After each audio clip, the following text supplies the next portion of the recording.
Assalamualaikum warahmatullahi wabarakatuh. Perkenalkan, nama saya Seli Rizky Anjani dengan nomor induk mahasiswa 430402009.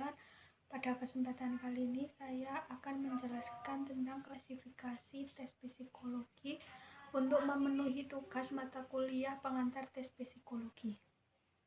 Baik, yang pertama, mengapa tes psikologi itu perlu diklasifikasikan? Karena tes psikologi itu banyak ragamnya dan skornya, sehingga dibagi menjadi beberapa klasifikasi. Pada kesempatan kali ini saya akan menjelaskan berbagai klasifikasi dalam tes psikologi. Baik, yang pertama, berdasarkan banyaknya tes dibagi menjadi dua, yaitu tes individual dan tes kelompok. Tes individual yaitu tester hanya menghadapi satu tester saja. Contohnya tes kepribadian Rorschach, tes tematik appearance test, tes intelijensi WAIS atau Wechsler Outreach Intelligence Score. Yang kedua adalah tes kelompok, yaitu pada suatu waktu tester itu menghadapi sekelompok tester. Contohnya tes intelijensi SPM atau standar progresif materi APM, advensi progresif materi, dan tes Treperin. Selanjutnya itu berdasarkan cara penyelesaiannya itu juga dibagi menjadi dua. Yang pertama tes verba dan tes non-verba. Tes verba adalah bagaimana cara tester menyelesaikan dan mengerjakan, harus menggunakan kata-kata, misalnya harus mencantumkan hasil hitung, memberikan lawan kata, memberikan nilai kekurangan pada suatu gambar.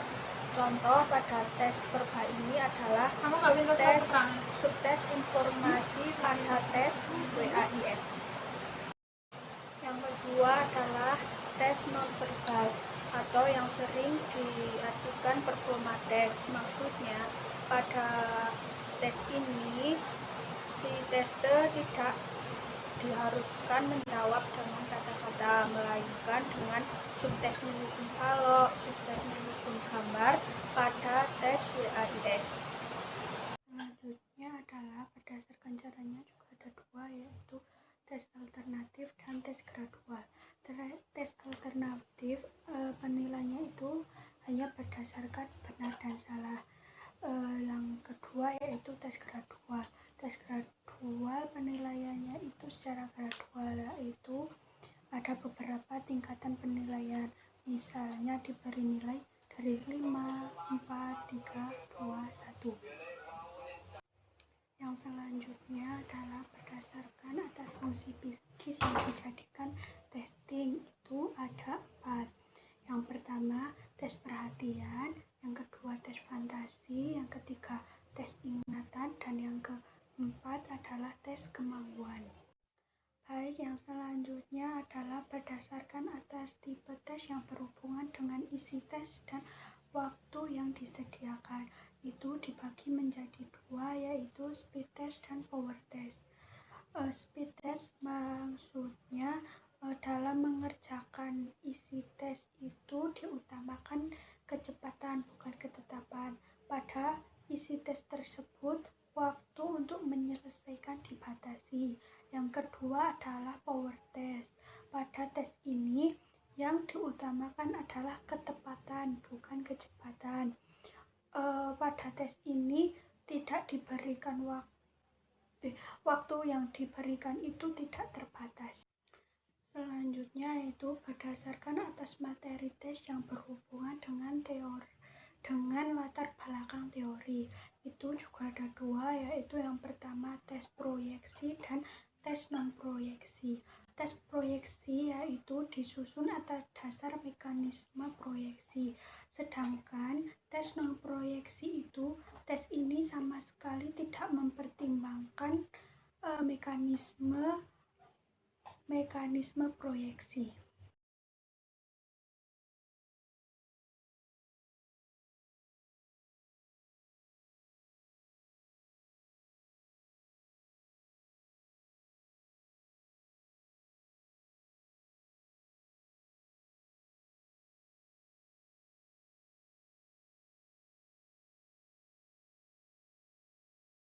Selanjutnya, berdasarkan atas penciptanya tes itu dibagi menjadi 5. Yang pertama yaitu tes Shortchart, yang kedua Binet-Simon, yang ketiga tes Kraepelin, yang keempat tes Wechsler. Contohnya itu WPSI, WISC, dan WAIST. Dan yang kelima atau yang terakhir yaitu tes Raven, contohnya SPM, APM, dan JPM. Baik, dari semua uraian di atas, menurut HIMPSI pada tahun 2002 itu klasifikasi secara garis besar itu dibagi menjadi 4, yaitu tes intelijensi atau kepribadian, tes bakat, tes kepribadian, dan tes minat. Tes intelijensi adalah untuk mengetahui sejauh mana kemampuan seseorang.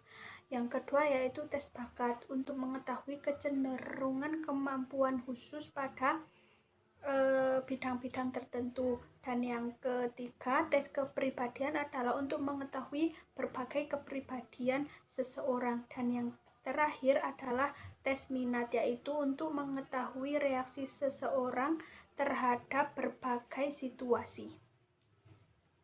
Mungkin cukup sekian yang dapat saya sampaikan, kurang lebihnya mohon maaf.